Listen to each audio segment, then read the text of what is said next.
My father's been involved in a lot of community institutions. One of the things that is imprinted in my mind was when my dad led the charge in reaffirming the edict Chacham Yaakov put in place for our community, because he believes that the community is here because of that edict. Having every one of our community children in yeshiva is extremely important to my father. It was just great to see that where I was all day long, that was important to my father, enough for him to put in his time and his mind off work hours. For as long as I could remember, my dad has always found ways to just better the lives of everybody around him. He does it on such a small scale where it could be just buying somebody ice cream just because they heard he had a hard day, all the way up to a grander scale of feeding hundreds of families for the holiday because he heard that there was a need for that. The Saka family approached my dad very early on in the concept of creating a DSN Beach Club, a place for singles, of kind of the underserved demographic of our community, a place for social and cultural activities. After considering it, getting very inspired by the mission of the building, he got very enthusiastic about it, and I feel very grateful that his enthusiasm and his commitment and our family's commitment in turn to this project led to my personal involvement in it. Over the years, I've seen my father take endless meetings with people to help them with their businesses, to help them with their marriages, to help them with their children. My father is truly doing it out of Ahavat Israel. When they find out I'm the great granddaughter of Rabbi Kassin, they stop to tell me. My father remembers talking to him.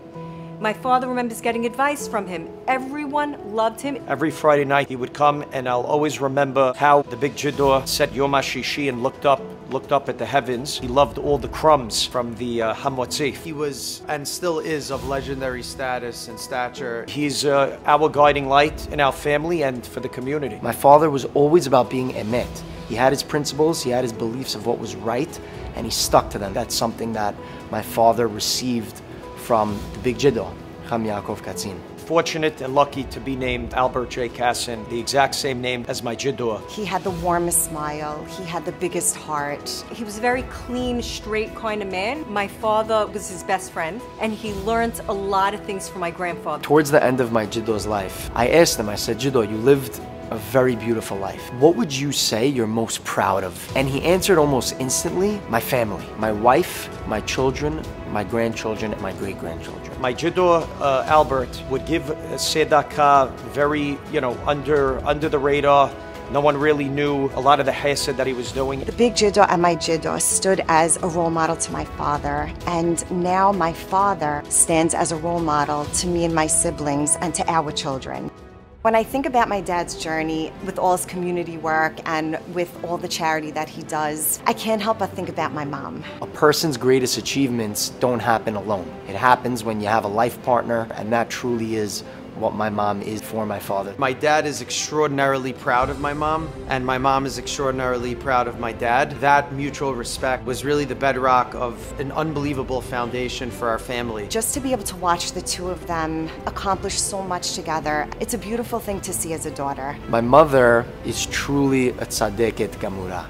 The Torah is the blueprint of our lives. If there's anything you ever want to know or learn, look towards the Torah. My father is so grateful to the rabbis of our community that are able to share the Torah with us and with our children and really spread what is so important to us as a community. I think it's very fitting that my dad's being honored by an organization that cultivates and distributes rabbis throughout the world, because my dad's really a champion of the rabbinate. He has a lot of kavod rabbanim. He believes that they're an important leadership structure for our community. His whole life, as far as I could remember, he was involved with the rabbinical council of our community. What better organization to honor my father than this one? To just think that there are going to be many more rabbis throughout the world is really befitting, because this is really what my dad is all about. Dad, thank you for being my father. I don't know how I got so lucky that God sent me down to you. I'm just so blessed to have you a part of my life, a part of my kids' life. Congratulations, Dad, on this most well-deserved award. As I've told you many times, you're my hero, you're my role model. You've shown us the way and how to live. There's not enough I could say really to thank you. Dad, I want to thank you and Mommy for really setting such a beautiful example for me, Michael, and my children, and for really instilling in us a great love for our community and a beautiful appreciation from where we come from. I just want to wish you the best of luck for you to be able to continue doing everything that you do, and may Hashem always bless you and Mommy with health and happiness, of course fun, and just everything good. I love you so much. Dad, I want to wish you congratulations for this great honor tonight. This honor and no honor can truly capture the admiration and respect and gratitude that we, as your children, owes you for your lifetime of dedication to our family and our community at large. Dad, I want to congratulate you on this very well-deserved award. I'm just very grateful to Hashem that the community is recognizing the giant that you are, the light that you are, and I'm just very grateful to be a son. Hope that one day I can be a fraction of the man you are.